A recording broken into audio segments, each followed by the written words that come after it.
영광의 하나님, 이 아침에 우리에게 나타나시고 다시 한 번 더 우리를 부르시기를 원합니다. 당신의 영원한 목적과 갈망을 따라 창세전에 우리를 선택하시고 예정하시며 이 시간 안에 우리에게 방문하셔서 우리를 불러주신 것에 나를 감사합니다. 이 시간으로 당신의 이런 말씀 앞에 열어드리고 당신의 또한 부르심에 응답할 수 있기를 원합니다. 주 예수님, 이 말씀으로 우리를 메워가시고 우리를 사로잡으시옵소서. 이 믿음의 여정 가운데서 신실하게 당신을 따르며 이러한 예적인 생명의 전환이 있을 수 있도록 이 시간 우리 안에 역사하시기를 원합니다. 이 한 시간 온전히 주님께 의탁하며 당신 은혜 부탁드립니다. 말씀하시는 분은 당신이십니다. 그러시는 분도 당신이십니다. 공부하시는 분도 당신이십니다. 주여 말씀하시옵소서.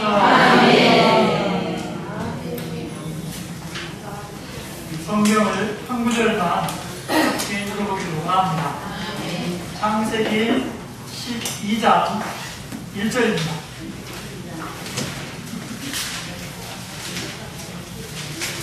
창세기 12장 1절을 펴셔서 함께 강한 영으로 함께 선포하기를 원합니다.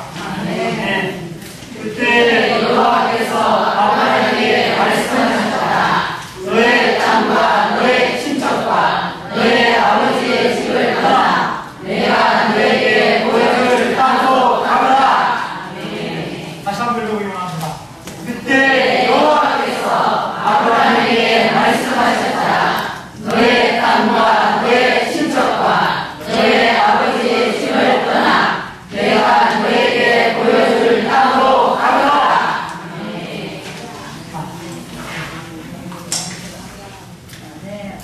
오늘은 창세기에서 크다란 전환을 이뤘습니다. 이때까지 지난 시간까지 우리가 창세기 1장부터 11장까지를 살펴보았죠. 창세기를 총 50장으로 되어 있습니다. 이 50장이 있지만 구조는 굉장히 단순하죠. 크게 세 부분으로 나눌 수가 있습니다. 첫 번째 1장부터 2장까지 있죠. 그 부분은 바로 하나님의 창조에 관해서 우리에게 말을 해주고 있습니다. 이런 창조를 통해서 우리는 하나님의 목적과 계획이 무엇인지 우리는 알게 되었죠. 그것은 무엇입니까?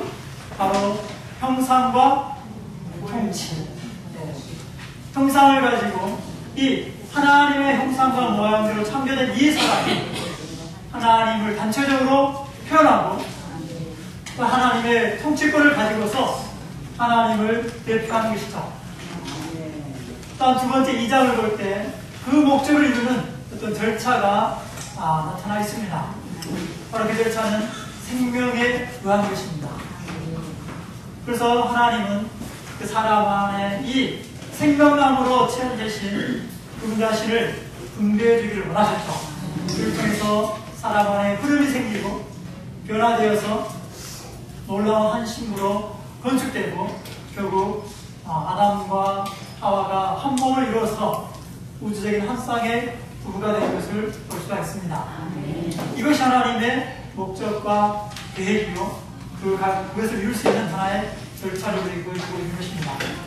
두 번째 부분은 그 목적은 너무나도 영광스럽고 위대하지만 여기에 방해꾼이 끼어들게 되죠. 3장부터 11장까지 하나님의 원수인 뱀 사탄이 개입하여서 이 사람을 점진적으로 부패시키고 타락시키는 것을 볼 수가 있습니다. 여기에 사중의 타락이 있었죠. 첫 번째 우리는 아담에 의해서 볼 수가 있습니다. 그는 하나님의 직접적인 임재를 떠났죠. 떠나서 결국은 자신의 그 양심에 의해서 살고 행하는 그런 상태로 하락을 했습니다. 그 양심을 따라서 행하는 것이 어떻게 보면은 좋아 보입니다. 그러나 그것은 하나의 하락이 보이죠. 두 번째 타락은 우리가 가인에게서 볼 수 있죠. 가인과 그의 후손들에게서 볼 수가 있습니다. 거기서 그들은 결국은 이 양심까지도 저버리게 되죠. 그러므로 다른 사람에 의해서 다스림받는 상태에 떨어지게 됩니다. 하나님을 떠나서 그들은 방랑하는 자가 되었잖아요. 하나님이 없기 때문에 그들은 하나님 없는 문화를 발명해내야 했습니다. 성을 쌓았죠. 여기에 오락이 생겨났습니다. 육축 기르는 자가 생겨났고, 그 다음에 이 무기를 만드는 그러한 일이 생겨났죠. 하나님 없는 문화, 성을 구축한 것이죠. 세 번째 타락은 결국은 이 사람이 타락해서 어떻게 되죠? 죄로 떨어지는 것입니다. 다른 사람의 다스림받는 것을 이제 더 이상 원치 않고 이제는 어떤 인간에 의해서, 인간 정부에 의해서 다스림받는 그러한 상황에 떨어지게 된 것이죠. 우리가 하나님의 직접적인 인재를 떠나서 양심을 따라서 살 수는 있습니다. 근데 양심까지 저버린 사람들이 있죠. 이 세상에 보면은 양심을 저버린 사람들이 많습니다. 그런 사람들 어떻게 되죠? 다른 사람에 의해서 다스림받게 되죠. 다른 사람들이 제안도 받아들이지 않는다면 결국은 정부에 의해서, 법에 의해서 그들은 다스림받게 되는 것입니다. 결국 바벨에 이르러서 인간 존재는 완전히 타락했습니다. 어떤 지경까지 타락합니까? 이제는 단체적으로 하나님을 거역하고 하나님을 반역하게 되는 것입니다.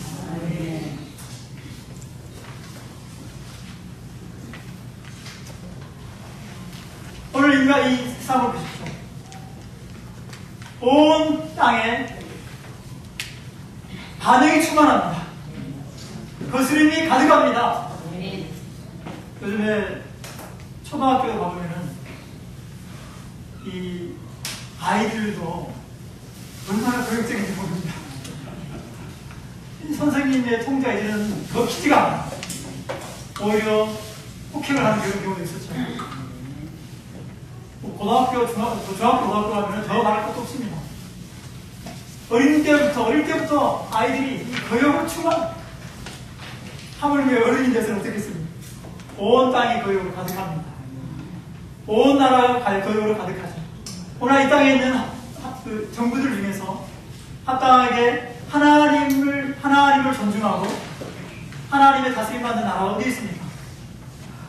온 나라가 다, 모든 나라들이 다 거역적이죠.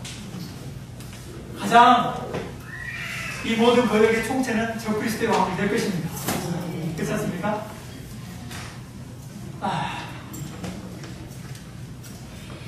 이러한 상황 가운데서 만약에 우리가 하나님이었다면 이 일을 어떻게 했을까요?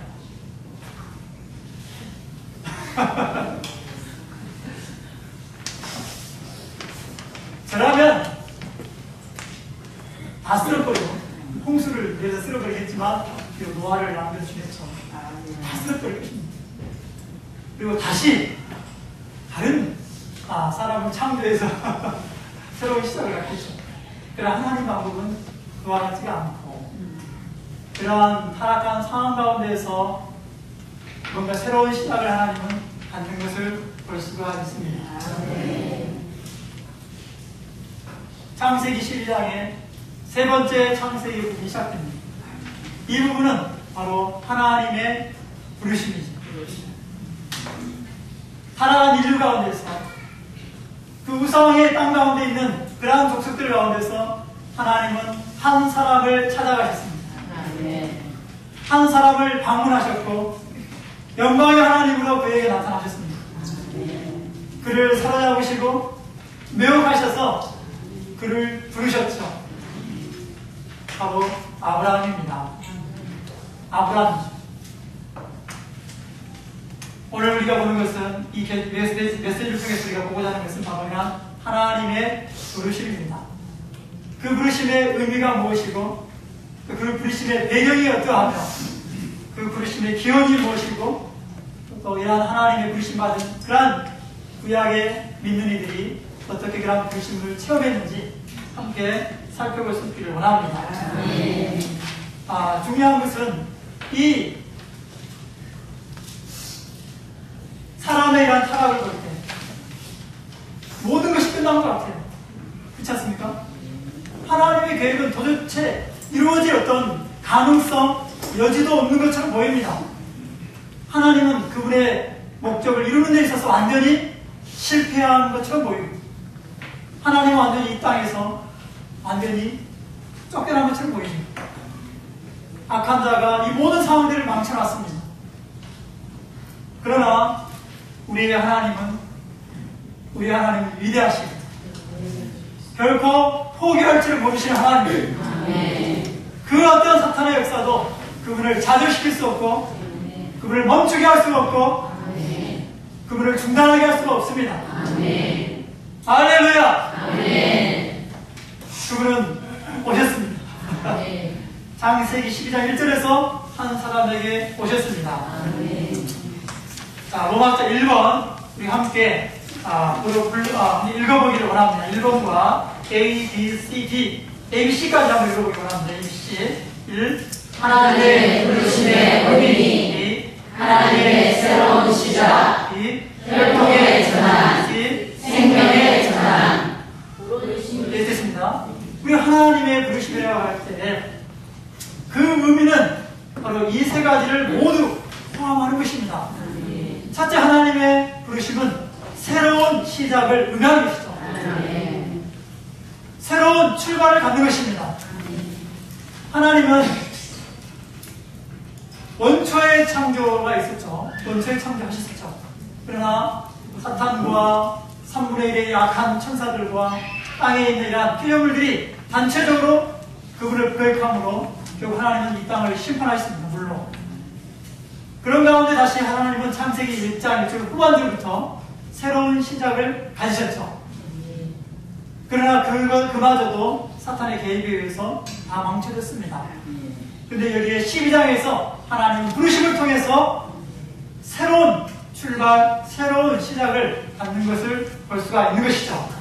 아브라함을 통해서 그분은 새로운 시작을 갖게 되시는 것입니다. 두 번째, 이 하나님의 부르심은 혈통의 전환입니다. 어떤 혈통의 전환입니까? 바로 아담의 창조된 족속에서부터 아담의 창조된 혈통에서부터 아브라함의 부르심받은 혈통, 부르심받은 족속으로의 전환이죠. 할렐루야! 그런 놀라운 전환이 있으나 감사합니다. 하나님은 부르심을 통해서 이러한 놀라운 전환을 가지셨죠. 우리 또한, 신약인 우리 또한 그런 놀라운 전환을 가졌습니다. 하나님이 우리를 부르셨을 때 사실 우리는 원래 아담의 혈통에 속한 자들이었죠. 오늘 이 세상에 우리 한국에 보면 족보가 있습니다. 대대로 자사손손 이어지는 족보가 있고 어떤 집안은 명문의 그런 족보를 가지고 있죠. 그러나 그 모든 족보들은 다 아담의 타락한 혈통입니다. 그거는 자랑할 만한 것이 못 되죠. 과거에 우리는 다 그런 혈통 가운데 있을지 모르지만 하나님의 긍휼과 그분의 부르심으로 인해서 우리는 전환되어서 아담의 혈통 가운데 있게 된 것을 나의 찬양합니다. 이 우주 가운데 하나님께는 두 가지 혈통밖에 없습니다. 첫째는 타락한 아담의 혈통이요, 두 번째는 아브라함으로 대표되는 바로 아브라함의 혈통, 부르심받은 그런 혈통밖에 없는 것이죠. 여기 계신 분들은 다 어디에 속해 있습니까? 아브라함의 혈통에 속해 있으면 찬양합니다. 할렐루야. 세 번째 이 부르심의 의미는 바로 생명의 전환입니다. 생명의 내적인 전환을 의미하는 것입니다. 혈통이 전환되는 것은 어떤 외적인 위치가 바뀌는 것이죠. 그러나 이 생명의 전환은 바로 내적인 존재에 있어서의 바뀜을 말하고 있는 것입니다. 비록 우리가 주님을 믿었을 때 외적인 혈통의 전환을 가졌다 할지라도 오늘 우리에게는 여전히 생명의 전환의 과정이 필요합니다.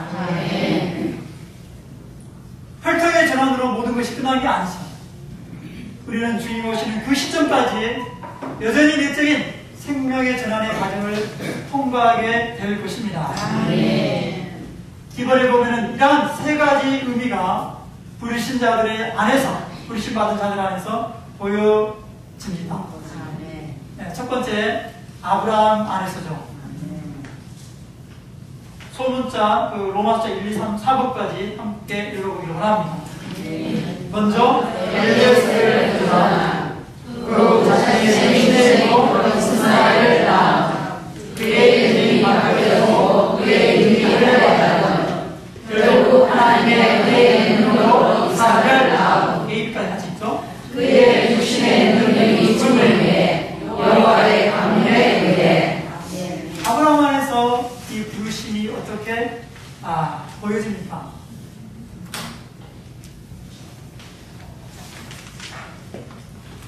먼저 그는 하나님께서 그를 부르셨을 때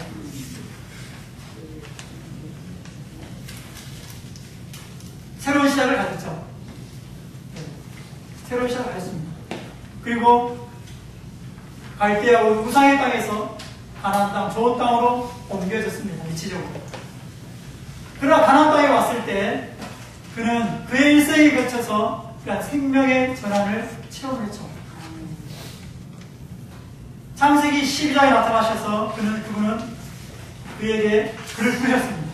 그리고 그에게 약속을 주었죠. 내가 너로 하여금 큰 민족을 되게 하고 너로 말미암아 모든 민족이 복을 받게 하겠다. 그리고 또한 그에게 씨를 약속하셨죠. 이 약속을 상속받을 씨를 약속하셨습니다. 15장에 하나님이 나타나셔서 약속을 하셨죠. 그리고 그가 언약을 맺으셨습니다. 그럴 때 아브라함의 그 반응은 어땠습니까? 15장에 하나님의 약속에 대한 그의 반응은 나는 무자하오니 내가 집에서 길리운 이 엘리에셀이 나의 상속자가 될 것입니다. 사실 어떤 타고난 관념, 의견 안에서 그는 그 약속을 이해한 거죠. 그러나 하나님의 방법은 그게 아니었죠. 하나님은 분명히 말씀하셨습니다. 내 몸에서 날 씨가 그 약속을 이어받을 것이다. 좋은 땅을 그에게 줄 것이다. 하나님의 엘리에셀을 거절했습니다. 엘리에셀은 그의 타고난 관념에 속한 거죠. 두 번째, 16장에 보면은 이제 사라가 아주 좋은 제안을 합니다. 나는 나이 늙어서 애를 가질 수 없으니 애국종 하가를 통해서 아들을 낳으십시오. 너무 좋은 제안 아닙니까? 그 솔깃한 아브라함이 하가를 통해서 누구를 낳았습니까? 이스마엘을 낳았습니다. 그러나 하나님은 그 육체의 힘을 통해서 낳은 이스마엘을 거절하셨습니다. 나중에 이 이스마엘을 인해서 그 좋은 제안을 했던 사라가 고통당하죠. 하갈이 자기 주인이 애를 못 낳고 자기에게 아들이 있으니까 어떻게 합니까? 여주인을 멸시하죠. 견디다 못한 사라가 아브라함에게 하소연합니다. 이 여종과 아들을 쫓아내십시오. 아브라함은 굉장히 괴로웠을 것입니다. 그러나 하나님의 말씀은 결국 사라의 말과 같이 그들을 쫓아내라는 것이었거든요. 결국 이스마엘을 낳은 이후로 13년 동안 하나님은 아브라함에게 나타나지 않으셨습니다. 창세기 16장부터 17장까지는 13년이라는 시간차가 있는 거예요. 그 가운데 그 사이에 결국 하나님은 아브라함에게 나타나지 않으셨습니다. 아브라함은 끝나야 했습니다. 그의 타고난 관념도 끝나야 했고 그의 타고난 힘, 육체의 힘도 끝나야 했죠. 그래서 17장에 이르러서 13년 후에 하나님이 아브라함을 찾아오셨지. 나는 전능한 하나님. 너는 내 앞에서 온전하다.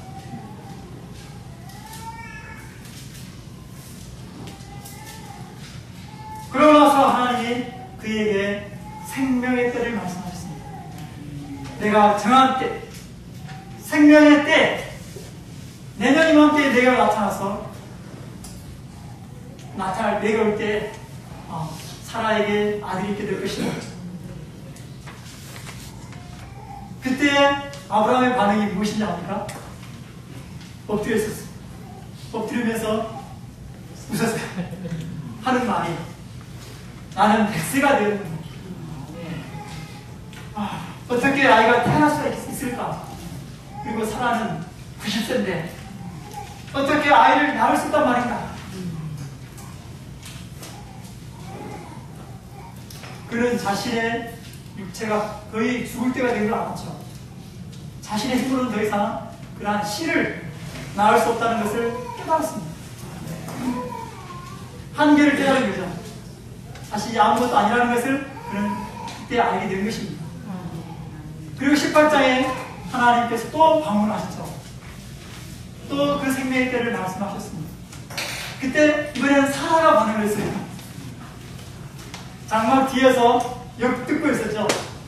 또 하나님이 내년 이맘때 내가 너를 방문하겠는데 사라에게 아직 있을 것이다.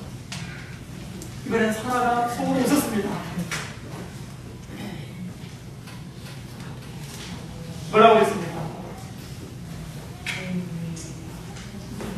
내가 이미 늙었고 나의 주인도 늙었는데 나에게 무슨 즐거움이 있을까? 아브라함과 사라 모두 이제는 끝납니다.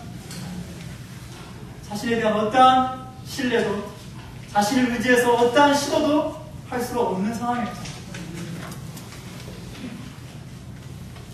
그들의 육신의 힘이 다하고 끝났을 때 비로소 21장에서 하나님이 아브라함에게 오셨습니다.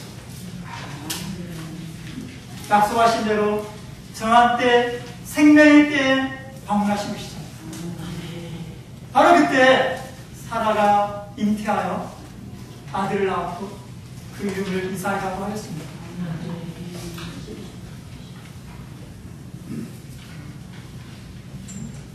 여기에 놀라운 생명의 전환이 있습니다.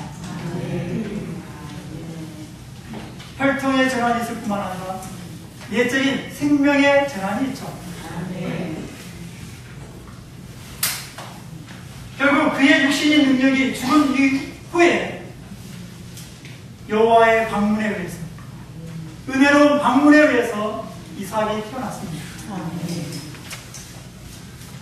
우리가 고린도전서 15장 보면은 지금 나에 된 것은 하나님의 은혜로 된 것입니다. 나는 아무것도 아니지만 오늘 나에 된 것은 하나님의 은혜라고 말하고 있습니다. 예수님. 그러나 여기에서의 아브라함 안에서의 생명의 전환은 완성되었습니까? 완성되었습니까? 네, 완성되지가 않았죠.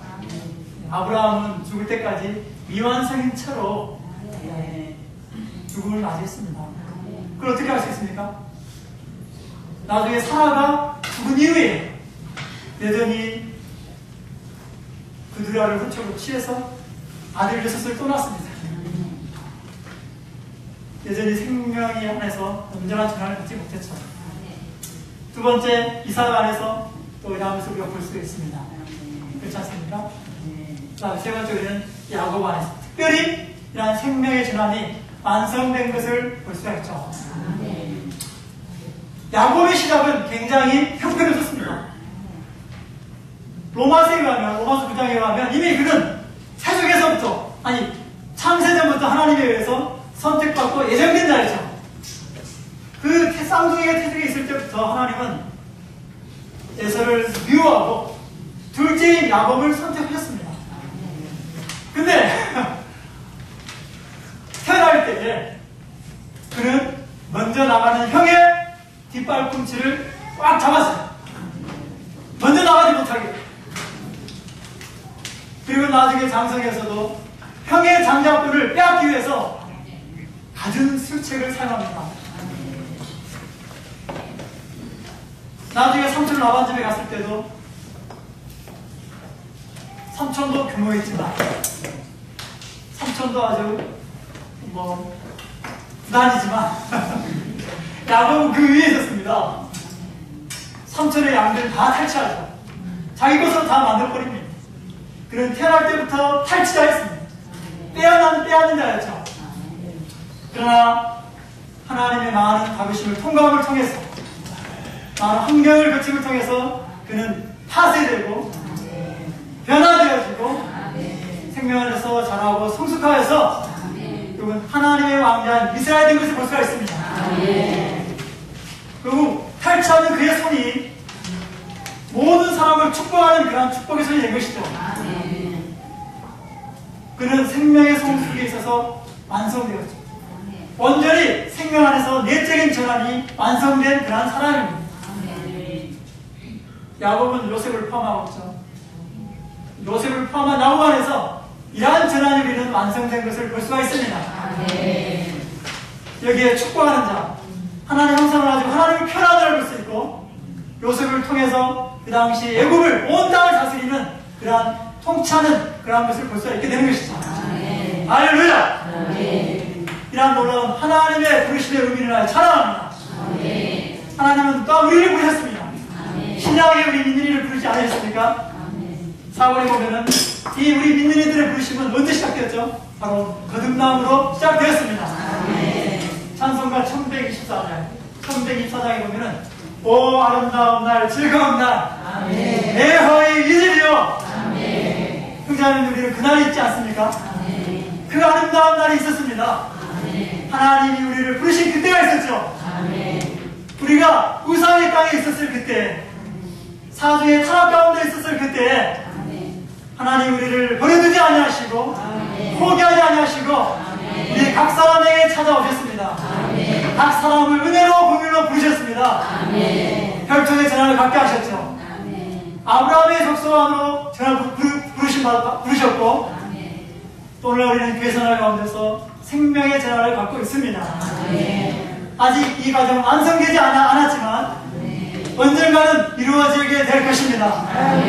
우리가 만약에 신실하다면 오늘 이 시대에 이것이 완성될 것입니다. 그러나 약간 신실하지 못한다면 오늘 왕국시대에 천년의 충분한 시간을 들여서 생명의 내적인 전환이 완성되게 될 것입니다. 할렐루야! 그러나 우리는 매일매일 이런 아브라함처럼 내적인 생명의 전환, 야곱처럼 내적인 생명의 전환을 체험할 필요가 있습니다. 아브라함의 이런 생명의 전환이 시작된 시점은 그가 할례 받을 때였습니다. 맞지 않습니까? 할례 받을 때입니다. 할례의 의미는 무엇입니까? 바로 십자가로 말미암아 우리의 육신을 제거하는 것이죠. 우리의 타고난 존재를 제거하는 것입니다. 그러므로 매일매일 우리는 그리스도의 십자가와 하나이기 원합니다. 그 십자가 우리 안에 역사함으로 우리의 타고난 존재를 처리하고 우리 육체를 끝내고 우리 자아를 끝내서 참된 생명의 전환이 있을 수 있기를 바랍니다. 두 번째, 하나님의 부르심의 배경을 보기로 합니다.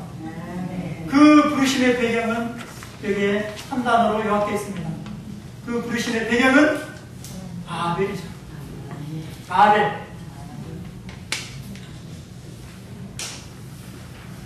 바벨은 바로 니블롯에 의해서 건축된 성입니다.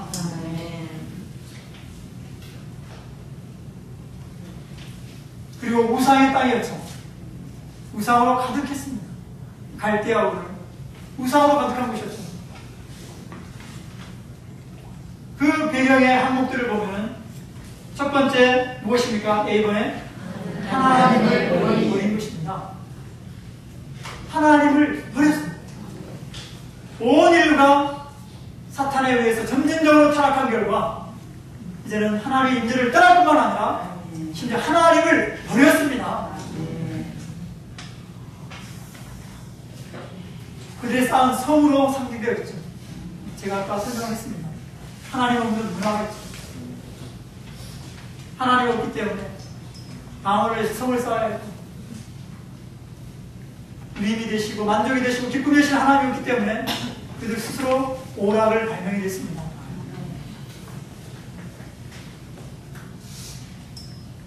그리고 두 번째는 무엇입니까? 바로 사람을 높인 것이죠.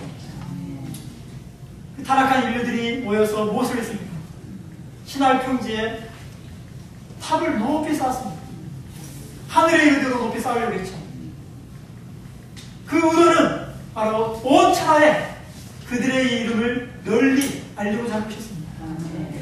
바로 사람을 높이는 거죠. 오늘 인류를 보십시오. 곳곳에 바벨탑이 있습니다.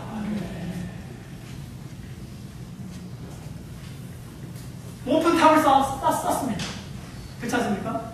과학 문명을 이용해서 높은 탑을 쌓아가지고 많은 학위들을 시드감을 통해서 탑을 쌓아갑니다. 명예, 권력 이런 것들을 쟁취하여서 탑을 쌓아가죠. 심지어 교회 생활 가운데서도 영성의 탑을 쌓아갈 수도 있습니다. 어떤 일의 성취의 탑을 쌓아갈 수도 있습니다. 그것은 무엇입니까? 다 자신을 높이는 것입니다. 하나님의 이름을 땅에 던지는 것입니다. 오늘 온 땅에 보십시오. 하나님의 이름이 어떻습니까? 사람들 발밑에 있습니다. 그분의 이름은 모두 받고 있죠. 그러므로 주님은 마태복음 6장에서 무엇이라고 기도하라고 합니까? 이름이, 아버지의 이름이 거룩히 여김을 받으시다. 그리고 예수님 빌립보서 볼 때 그분은 죽음과 부활을 통해서 가장 높은 이름을 얻으셨습니다. 모든 이름이 그 이름 아래 무릎 꿇게 하셨습니다. 정말 우리는 이러한 성이나 탑을 쌓는 자가 아니라 하나님만을 우리의 유일한 방어요, 안위요, 오락이요, 기쁨이요, 만족이요, 누림으로 얻기를 원하고 하나님의 이름만을 높이는 그런 자가 되기를 원합니다. 세 번째, 그들은 하나님의 권리를 부인했습니다. 이 땅은 하나님이 창조하셨고 하나님의 소유입니다. 이 땅에 대한 권리는 하나님께 있죠. 그러나 온 땅은 하나님을 단체적으로 거역하여서 합당한 하나님의 권리를 거절한 것이다. 이 땅에 존재하는 역사 가운데 존재했던 모든 인간 정부는 하나님의 정당한 이 땅에 대한 권리를 부인하는 것입니다. 지금까지는 하나님이 이것을 인내하셨지만 이 시대의 마지막에 더 이상 참지 않으실 것입니다. 그분은 뜨인 돌로 오셔서 이런 자들과 함께 뜨인 돌로 오셔서 인간 정부의 총체인 적그리스도와 그의 왕국을 열 발가락을 치심을 통해서 인간 정부 전체를 없애버릴 것입니다. 온 땅은 결국 하나님의 왕국이 될 것입니다. 하나님의 정당한 소유가 될 것입니다. 네 번째, 그 배경은 우상을 섬기는 것이죠. 하나님을 대체하는 많은 우상들이 있었습니다. 하나님보다 더 귀히 여기고 하나님보다 더 추구하는 뭔가가 있었습니다. 오늘 우리 존재 안에 그러한 것들이 없기를 원합니다. 이런 부르심의 배경은 이와 같습니다. 그렇지 않습니까? 하나님을 버리고 사람을 높이고 하나님의 권리를 부인하고 우상을 섬김으로 귀신과 하나 되는 것입니다. 정말 그 배경을 볼 때 너무나도 어둡지 않습니까? 소망이 없지 않습니까? 그러나 하나님은 그러한 배경 가운데서 있는 아브라함을 부르셨습니다. 그러나 그 부르심의 기원은 아브라함 자신이 아니었죠. 그 부르심의 기원은 바로 하나님 자신이셨습니다. 사실 아브라함은 자기 고향 갈대아우르에서 나올 생각이 전혀 없었습니다. 있었습니까? 전혀 없었어요. 그러므로 하나님이 그에게 2번에 걸쳐 나타나셔야만 했습니다. 첫 번째는 그가 갈대아 우리에 있었을 때 영광의 하나님으로 나타나셨습니다. 사도행전 7장을 볼 때 영광의 하나님으로 그 우상을 섬기고 있던 아브라함에게 나타나셨습니다. 그 배경이 너무나도 어두웠기 때문에, 너무나도 형편없었기 때문에 하나님은 아주 강력한 방식으로 그에게 나타나신 것이죠. 그럼에도 불구하고 아브라함은 하나님의 부르심에 반응을 하지 않았습니다. 나오지 않았죠. 그러므로 하나님이 주권적으로 아버지 데라를 통해서 그 온 가족을 우리에서 끌어내셨습니다. 하란으로 갔죠. 하란에서 정착을 했습니다. 이제 창세기 12장에서 하나님이 그를 부르시게 나타나신 시점입니다. 하란에서 두 번째 나타나셨죠. 비로소 그는 그 두 번째 나타나시기 위해서 그는 하나님이 말씀하신 가나안 땅으로 움직이기 시작한 것이죠. 오늘 우리 처우가 똑같지 않습니까? 우리 이러한 부정적인 배경에서 누가 나오려고 했습니까? 우리는 그 안에서 안주하고 그 안에 머물려고 했었죠. 예수를 믿어라. 교회 가자. 많은 이들에게 복음을 전하고 권유했지만 우리 다 거절했습니다. 다들 아닙니까? 그러나 하나님의 거듭된 나타남을 통해서 우리는 비로소 움직이게 되었죠. 그리고 이 부르심에 이 하나님의 나타나신 두 번뿐만 아니라 또한 그분의 부르심도 또한 두 번이죠. 갈대아 우리에서는 그분이 본토 친척을 떠나라. 친척을 떠나라 했습니다.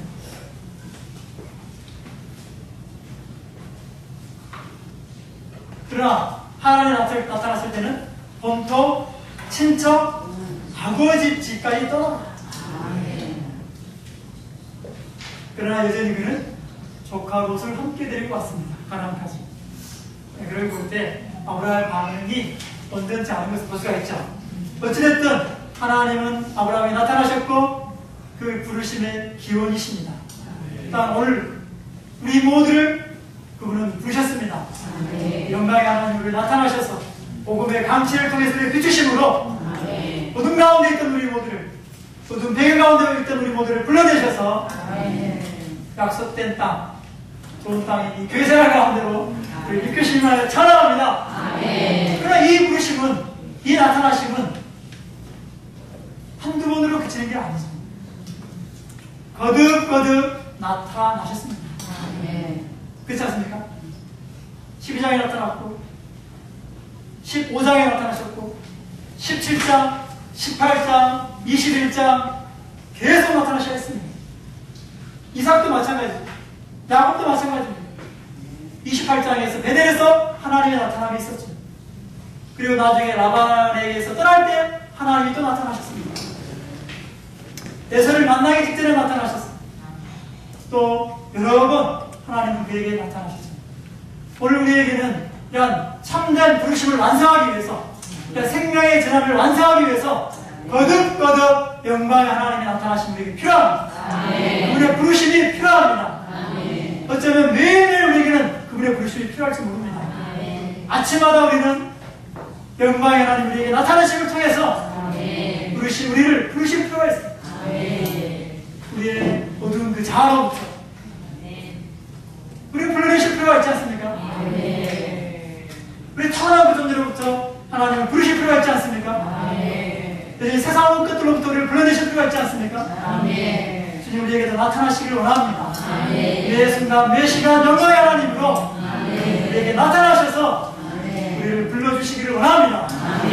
그럼 우리 점진적으로 생명의 전환을 갖게 될 것입니다. 4번 부르심받을 체험입니다. 사실 여기 창세기 셋째 부분은 세 인격으로 대표되죠. 아브라함과 이삭과 요셉을 포함하는 야곱, 이 세 사람이 있습니다.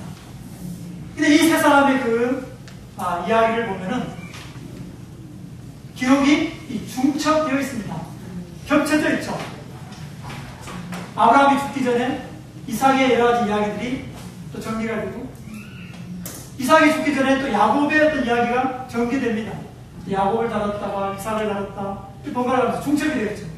이 의미는 바로 이 세 사람이 분리된 개개인이 아니라 단체적인 한 사람이 보이는 것이죠.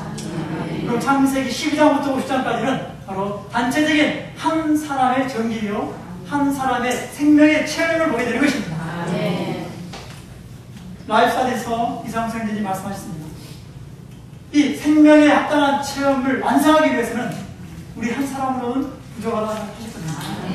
어느 누구도 온전하게 이 모든 것을 체험할 수 없다고 했습니다. 반드시 오만의 지체임을 알아야 하고 다른 지체가 내게 필요함을 깨달아야 한다고 말씀하셨습니다.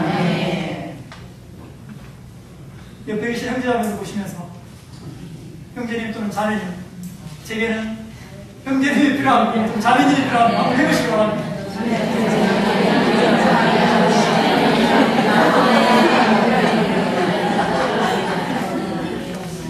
오늘날 이러한 생명의 전환을 위해서 합당한 체험을 위해서는 사실은 오만의 모든 지체들이 다 필요합니다. 그가 엄지손가락이 됐든 새끼손가락이 됐든 어떤 무엇이 됐든 사실 우리 모두 다 필요한 것입니다. 우리 모두가 더해질 때 언제나 생명의 체험을 완성하게 되는 것입니다. 그럼 우리는 지체들의 이러한 체험을 무시해서는 안 되죠. 귀히 여기고 존중하고 그러한 체험들을 함께 누리는 자가 되기를 원합니다. 함께 공유하는 자가 되기를 원합니다. 할렐루야. 옆에 있는 지체들 귀하지 않습니까? 귀합니다. 이 아브라함, 이삭, 야곱은 사실상 삼위일 하나님의 세 인격을 가리키죠. 아브라함은 아버지죠. 그러므로 아버지 하나님을 의미합니다. 이삭은 아들이기 때문에 아들 하나님을 의미하고, 야곱은 많은 변화의 과정을 통과했기 때문에 그 영을 가리키고 있는 것입니다. 아버지는 어떤 분이십니까? 모든 것의 근원, 모든 것의 시작이십니다. 생명의 근원이실 뿐만 아니라 목적과 계획과 이 모든 것의 근원이시죠. 모든 것이 그분으로부터 시작된 것이지 우리로부터 시작된 것은 아닙니다. 그러니까 그분은 시간 안에서 우리를 부르셨고 믿음으로 우리를 의롭다 하시고 우리를 연락하시고 또 우리를 모든 필요를 돌보시는 분이십니다. 이삭으로 삼기는 아들은 어떻습니까? 이 아들은 우리를 구속하기 위해서 십자가에 죽으셨죠. 우리를 구속하셨고 구원하고 계십니다. 자, 우리를 하나님의 기업으로 되게 하셨죠. 뿐만 아니라 하나님의 모든 어떠함을 그분 자신과 그분의 모든 어떠함을 우리에게 유업으로 상속받게 하시는 분이십니다. 은혜로 그 모든 것을 누리게 하시고 상속받게 하시는 분이십니다. 이삭은 아버지의 모든 유산을 받아서 누리지 않았습니까? 그럼 별로 다루심도 안 받았어요. 그냥 누리기만 했습니다.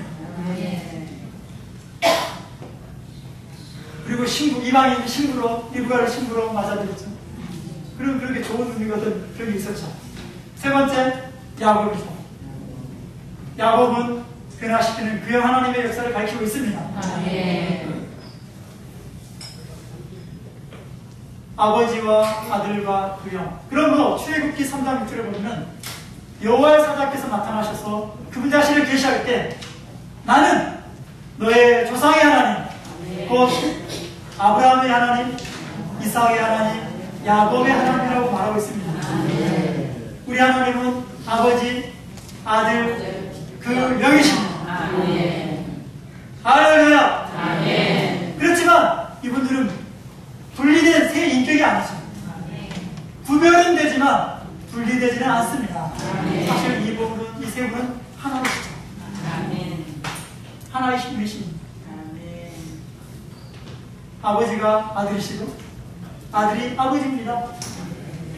아들이 그 영이요, 그 영은 아들입니다. 그렇지 않습니까? 그 영 안에 아버지와 아들이 다 포함되어 있습니다. 우리 하나님은 그러므로 셋 하나, 삼열 하나님이시죠. 두 번째, 이 또한 아브라함과 이삭과 야곱의 각각의 체험은 온전한 한 사람의 세 단면입니다. 제가 앞서서 이 설명을 해드렸습니다. 그래서 아브라함의 체험 가지고는 온전하지가 않죠. 아브라함을 볼 때 그런 많은 긍정적인 체험을 했습니다.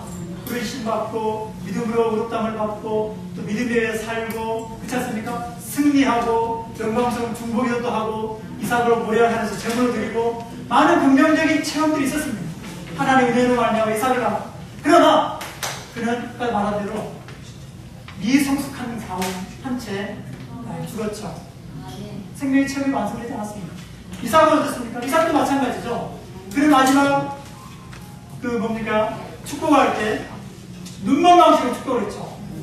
아들들 야곱과 에서를 축복할 때 에서인지 야곱인지 분간이 안 됐습니다. 생명에서 성숙하지 않았습니다. 그러나 야곱은 어떻습니까? 야곱은 결국 그 인생의 말년에 성숙하였죠. 파쇄되고 많은 과정을 통해서 변화되어서 그는 성숙하기 때문에 애굽에 가서